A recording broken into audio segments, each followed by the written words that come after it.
Welcome friends, GK GS foundation চ্যানেলে আপনাদের সকলকে স্বাগত জানাই। তো সিটেট রিলেটেড একটি গুরুত্বপূর্ণ আপডেট উঠে এসেছে। তো সেই বিষয়টি আমি এই ভিডিওর মাধ্যমে আলোচনা করার চেষ্টা করব। দেখো, সম্প্রতি সিটেট সম্পর্কে দিল্লি হাইকোর্টের কিছু গুরুত্বপূর্ণ আদেশ বা নির্দেশিকার কথা বিভিন্ন নিউজ পেপারে বা সংবাদপত্রে বেরিয়েছে। সেই বিষয়গুলো কী কী সেগুলো আমরা একে একে দেখে নেওয়ার চেষ্টা করব। তাহলে এক্ষেত্রে বলে রাখি, এই নিউজটি কিন্তু সমস্ত সরকারি ও বেসরকারি উভয় স্কুলের শিক্ষকদের জন্য খুবই গুরুত্বপূর্ণ হতে চলেছে। তাই ভিডিওটি প্রথম থেকে শেষ পর্যন্ত দেখার অনুরোধ রইল। দেখো, সম্প্রতি হিন্দি মাধ্যমের কিছু সংবাদপত্রে সিটের সম্পর্কে দিল্লি হাইকোর্টের কিছু গুরুত্বপূর্ণ নির্দেশিকার কথা কিন্তু ছাপানো হয়েছে। যদিও দিল্লি হাইকোর্টের অফিসিয়াল ওয়েবসাইটে কোনো অর্ডার কপি এখনও পর্যন্ত আপলোড হয়নি, হয়তো পরে আপলোড হয়ে যেতে পারে, হয়ে যাবে, তাই না? তো সিটের সম্পর্কে কিছু গুরুত্বপূর্ণ বিষয় দিল্লি হাইকোর্ট বা দিল্লির উচ্চ আদালত কিন্তু জারি করেছে। সেই বিষয়গুলো কী কী আমরা একটু চলো দেখে নেওয়ার চেষ্টা করি। দেখো, সিটেট পাস কিয়ে বিনা নেহি পড়া সকেঙ্গে শিক্ষক, অর্থাৎ সিটেট যদি কোয়ালিফাই না হয়ে থাকে তাহলে শিক্ষক কিন্তু তার শিক্ষকতার পেশাকে কন্টিনিউ করতে পারবে না। এই বিষয়ে গুরুত্বপূর্ণ একটি আদেশ বা নির্দেশিকা কিন্তু দিল্লি হাইকোর্টের তরফ থেকে কিন্তু জারি করা হয়েছে। এবং দিল্লি হাইকোর্টের যে বিচারপতি রয়েছেন, বিচারপতির নামও এখানে উল্লেখ করা দিয়েছে, মুখ্য ন্যায়াধীশ দেবেন্দ্র কুমার উপাধ্যায় আর ন্যায়মূর্তি তুষার রাও মেন্ডেলা, মানে এদের যে জয়েন্ট বেঞ্চ, সেই জয়েন্ট বেঞ্চ কিন্তু এই ডিসিশনটি নেয়। যদিও অর্ডার কপি এখনও আপলোড হয়নি, হয়তো পরে হয়ে যাবে, তাই না? তো এখানে যে গুরুত্বপূর্ণ নির্দেশিকার কথা বলা আছে, চলো আমি এই পুরো নিউজটা ভালো মতো পড়ছি না, কেননা এখানে পুরো নিউজটা পড়তে গেলে ভিডিওটা অনেক লম্বা হয়ে যাবে। তাও দেখো, बिना कोई दक्षता परीक्षा दिए 800 से निजी और सरकारी स्कूलों में पढ़ा रहे देश भर की शिक्षक के लिए अब केंद्रीय শিক্ষক পাত্রতা পরীক্ষা কা পাস করনা জরুরি হোগা। তো এই সম্পর্কিত একটি গুরুত্বপূর্ণ নিউজ ছিল। তো এগুলোকে আমরা চলো বাংলায় ডিটেলসে জেনে নেওয়ার চেষ্টা করি। চাইলে আমাদের টেলিগ্রাম চ্যানেলে তোমরা যুক্ত হয়ে এই যে নিউজের কাটিংটা রয়েছে এটা তোমরা সেখান থেকে দেখে নিতে পারো। তো এই একটা পেপার ছিল। আরেকটি গুরুত্বপূর্ণ নিউজ পেপারে সেখানেও এই একই বিষয়েই ছাপা হয়েছে, দেশভরকে শিক্ষক কো দেনি হোগি সিটিইটি পরীক্ষা। এখানে কোর্ট মানে দিল্লি হাইকোর্টের কথা কিন্তু বলা হয়েছে। তাহলে এই নিউজে যে মূল বিষয়বস্তু রয়েছে তার গুরুত্বপূর্ণ কি পয়েন্টগুলো চলো আমরা একে একে দেখে নেওয়ার চেষ্টা করি। এই নিউজ পেপারের যে সারাংশ বা এই যে খবরের সারাংশ, সেই সারাংশকে আমরা কয়েকটি পয়েন্টের মাধ্যমে উল্লেখ করার চেষ্টা করব। দেখো কি বলা আছে, সরকারি ও বেসরকারি বিদ্যালয়ে কর্মরত শিক্ষকদের মান্যতাপ্রাপ্ত সংস্থা থেকে প্রশিক্ষণ ডিগ্রি এবং সিটেট পাস করতে হবে, যেটা এই দিল্লি হাইকোর্ট তাদের কী বলবো জানিয়েছে। দিল্লি হাইকোর্ট কিন্তু এই বিষয়টি জানিয়ে দিয়েছে যে সরকারি এবং বেসরকারি স্কুলে যে সমস্ত শিক্ষকরা কর্মরত রয়েছেন তাদেরকে মান্যতাপ্রাপ্ত সংস্থা থেকে প্রশিক্ষণ ডিগ্রি, মানে যেটা ডিএলএড বা বিএড, সেই ডিগ্রি কিন্তু তোমার থাকতে হবে এবং সিটেট পাস করে থাকতে হবে।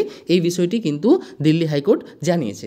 আবার এই নিয়মটি, এই যে দিল্লি হাইকোর্টের এই সিদ্ধান্তটি কিন্তু নতুন করে শিক্ষক নিয়োগের ক্ষেত্রে এই নিয়মটি লাগু হবে। অর্থাৎ দিল্লি হাইকোর্ট স্পষ্ট জানিয়ে দিয়েছে যে নতুন করে যে শিক্ষক নিয়োগ হবে সেখানেও কিন্তু এই নিয়মটি লাগু হবে, ঠিক আছে?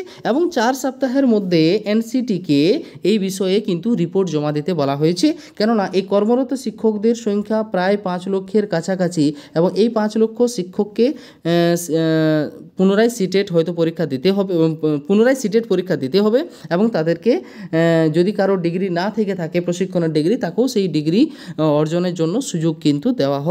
এবং এক্ষেত্রে 4 সপ্তাহের মধ্যে উইদিন 4 উইকস রিপোর্ট জমা দিতে কিন্তু দিল্লি হাইকোর্ট বলেছে। কাকে না, এনসিটিকে কিন্তু নির্দেশ দিয়েছে। চলো আরও কয়েকটি গুরুত্বপূর্ণ কি পয়েন্ট দেখে নিই।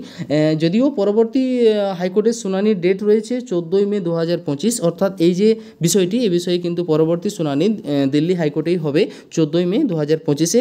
এবং এক্ষেত্রে একটা কথা বলে নিই, এই যে সিদ্ধান্তটির কথা বলা হচ্ছে না, এই যে দুটো কি পয়েন্টের কথা আমরা বললাম, এই যে 1 এবং 2, এই দুটো কি পয়েন্ট কিন্তু সারা ভারতের জন্য অল ইন্ডিয়াতে কিন্তু এই বিষয়টি লাগু হবে। সারা ভারতবর্ষের জন্যই এই নিয়মটি লাগু হবে, যে বিষয়টি কিন্তু দিল্লি হাইকোর্ট জানিয়েছে।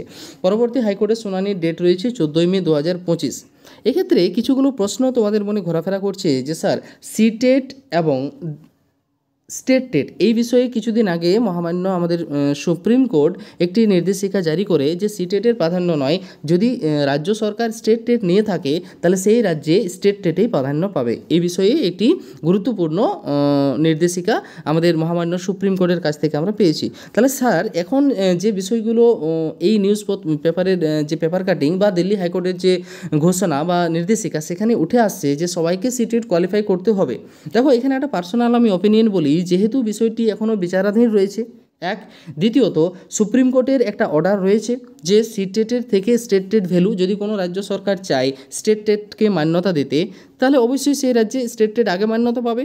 ওই রাজ্য সরকার যদি সিটেটকে মান্যতা দিতে চায় তাহলে দেবে, যদি না চায় তো দেবে না। যেমন আমাদের কী বলবো, আমাদের পশ্চিমবঙ্গের সিটেটকে মান্যতা দেওয়া হয়নি, স্টেট টেট রয়েছে, সেরকমই ঝাড়খণ্ড টেট বা জে টেট কন্ডাক্ট করা হবে এবং সেক্ষেত্রে সেখানে সিটেটকে কিন্তু মান্যতা দেওয়া হচ্ছে না। তাহলে সেক্ষেত্রে কিছু কিছু স্টেট রয়েছে যারা সিটেটকে মান্যতা দেয়। তাহলে এক্ষেত্রে কয়েকটি বিষয় বলি, যদি স্টেট টেট আপনার থেকে থাকে তাহলেও আপনি যেমন এলিজেবল এবং সিটেট থেকে থাকলেও আপনি এলিজেবল। তবে যদি আমি কেন্দ্রীয় কিছু সরকারি এবং বেসরকারি স্কুলে শিক্ষকতার পেশায় নিযুক্ত হতে চাই তাহলে সেক্ষেত্রে আপনাকে মাস্টলি সিটেট কোয়ালিফাই করতে হবে। বিষয়টি ভালো করে বোঝো। যদি এটা আমি আমার পার্সোনাল মতামত বলছি, যদিও হাইকোর্টের সিদ্ধান্ত এখনও আসতে বাকি আছে, হাইকোর্টের সিদ্ধান্ত যা আসবে আমাদের সেদিকে আলোকপাত করতেই হবে বা সেই বিষয়ের উপর নজর রাখতেই হবে। তা সত্ত্বেও মোটামুটি এই বিষয়টা বলি, যদি আপনি কেন্দ্রীয় কোনো বিদ্যালয়ে সে সরকারি হোক চাই বেসরকারি হোক শিক্ষকতার পেশায় নিযুক্ত হতে চাইছেন তাহলে আপনাকে অবশ্যই কিন্তু সিটেট কোয়ালিফাই করে থাকতে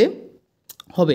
এবং বেশ কিছু স্টেটে আমরা স্টেট টেটকে প্রাধান্য দিয়ে থাকি। আমাদের পশ্চিমবঙ্গ যে WB টেট নেওয়া হয় তাকে প্রাধান্য দেয়, ঝাড়খণ্ড টেটকে প্রাধান্য দেয়। তাহলে এই বিষয়গুলো কিন্তু স্টেট টেটের ক্ষেত্রেও গুরুত্বপূর্ণ। তাহলে যদি কেন্দ্রীয়ভাবে আমি শিক্ষকতার পেশায় নিযুক্ত হতে চাই তাহলে সেক্ষেত্রে সিটেটকে বাধ্যতামূলক সিটেট আমাকে কোয়ালিফাই করতেই হবে। তাহলে এক্ষেত্রে বলে রাখি, ভবিষ্যতে রায় কোন দিকে যাবে বা গুরুত্বপূর্ণ নিয়মাবলী বা বিভিন্ন যে সংশোধনগুলো হবে সেগুলো কি হবে না হবে ওই দিকটাতে আমাদের নজর তো থাকছেই। তবে আমাদের যে বিষয়টির উপর বেশি নজর দেওয়া উচিত বলে আমার মনে হয় যে জুলাই 2025-এ যে সিটেট এক্সাম কন্ডাক্ট করতে চলেছে সেই সিটেট এক্সামে কিন্তু আমাদেরকে যারা আমরা শিক্ষকতার পেশার জন্য অধীর আগ্রহে অপেক্ষা করে রয়েছি তাদেরকে হয়তো এই সিটেট এক্সাম অবশ্যই দিতে হবে এবং সিটেট এক্সাম কোয়ালিফাই করে থাকা উচিত বলে আমার পার্সোনাল মত।